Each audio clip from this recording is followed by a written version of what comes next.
In January 2019, the Union government introduced a 10% reservation in education and employment for economically weak Savarna castes. The decision was left to the state governments to implement. In Karnataka, the JDS Congress coalition was in power. Then Chief Minister H.D. Kumaraswamy decided to not implement EWS reservation in the state. Instead, he established the Brahmin Development Board. The board is now pressing for EWS reservation to be implemented in the state. ಬ್ರಾಹ್ಮಣರು ಕೊಡಬೇಕು ಅಂತ ಅನೇಕ ಜನ ಹೇಳ್ತಾರೆ. ಬ್ರಾಹ್ಮಣರಿಗೆ 10% ಬಂದ್ಬಿಡುತ್ತೆ, 10% ಬ್ರಾಹ್ಮಣರಿಗಲ್ಲ, ಮೇಲ್ವರ್ಗದ ಜನಾಂಗಕ್ಕೆ. ಇವತ್ತು ಬಂದಿರತಕ್ಕಂತ ಏನು ಕೊಟ್ಟಿರ್ತಕ್ಕಂಥ ನರೇಂದ್ರ ಮೋದಿ ಕೊಟ್ಟಿರ್ತಕ್ಕಂಥ 10% 144 ಜಾತಿಗಳಿಗೆ ಬರ್ತದೆ. ಈಗಾಗಲೇ ಕರ್ನಾಟಕದ ಎಲ್ಲಾ ಜಾತಿಗಳಿಗೂ ಸಹಿತ ಆರ್ಥಿಕವಾಗಿ ಹಿಂದುಳಿರ್ತಕ್ಕಂಥದ್ದು ಸೇರಿಸಿದ್ದಾರೆ. ಆದ್ರೆ ಬ್ರಾಹ್ಮಣರಿಗಾಗ್ಲಿ, ಆರ್ಯ ವೈಶ್ಯರಿಗಾಗ್ಲಿ, ಜೈನರಿಗಾಗ್ಲಿ, ಅದೇ ರೀತಿ ಮಹಿಳೆಯರಿಗಾಗ್ಲಿ ಈ ರೀತಿ ಒಂದು 7-8 ಜಾತಿಗಳಿಗೆ ಸೇರಿಸಿಲ್ಲ. The board has launched various schemes such as loans at zero interest rates to Brahmin students studying at foreign universities, free training for IAS, KAS and other civil services exams, among other social schemes such as mass Upanayana ceremonies where a boy is considered a Dvija or twice born. ಉಪನಯನ ಮಾಡಬೇಕಾದ್ರೆ ಲಕ್ಷಾಂತರ ರೂಪಾಯಿನ ಖರ್ಚು ಮಾಡ್ತಾರೆ. ಅಂತ ಉಪನಯನ ಸಾಮೂಹಿಕವಾಗಿ ಅದನ್ನ ಮಾಡಬೇಕು ಅಂತ ಹೇಳಿ ಬ್ರಹ್ಮೋಪದೇಶವನ್ನು ಮಾಡಬೇಕು ಅಂತ ಹೇಳಿ ಸಾಮೂಹಿಕವಾಗಿ ಮಾಡಬೇಕು ಅಂತಕ್ಕಂತ ಯೋಜನೆಯನ್ನ ಇಟ್ಕೊಂಡಿದ್ದೀವಿ. Such forms of private ceremonies become public, and that is what we say Brahmin is no more a private practice. Brahmin is a public display. Upanayan is going to reproduce the horrid memories of people who were not twice born. On July 15th, the government announced that the caste and income certificates would be issued to the Brahmin community in the state. The documents would come in handy while applying for reservation under the EWS category and to avail the various schemes launched by the Karnataka State Brahmin Development Board. The board was established to uplift the socio-economically backward Brahmin communities in Karnataka.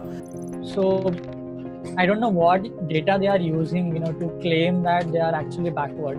And backward in relation to whom? Like, in comparison to whom?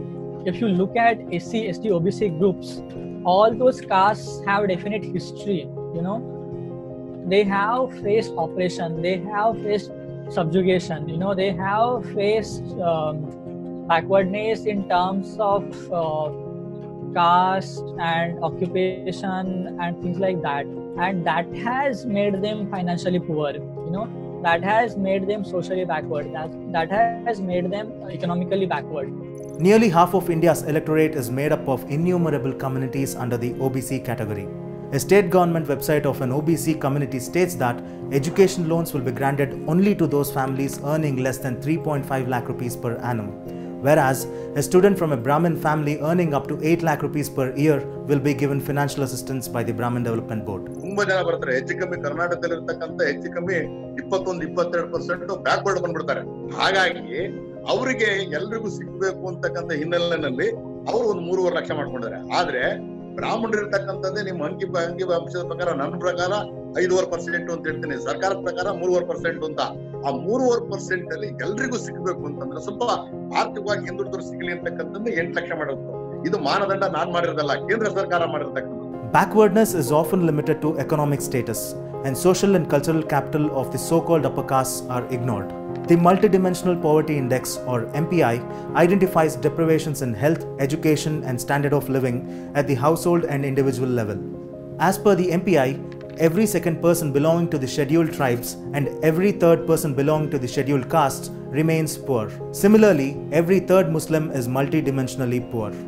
In contrast, the same report found that only 15% of the upper castes are poor.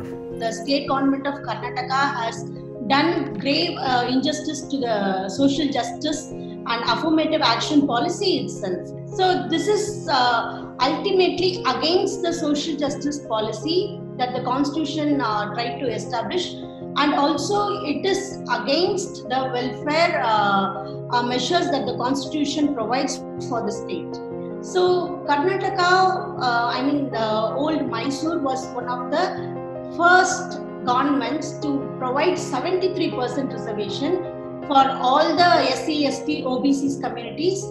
So the legacy of the state is something which is quite very different and in contradiction with the present policy that they have been framing. It's yet to be seen if the Brahmin Development Board will continue to receive state funding if and when the EWS quota is implemented in Karnataka.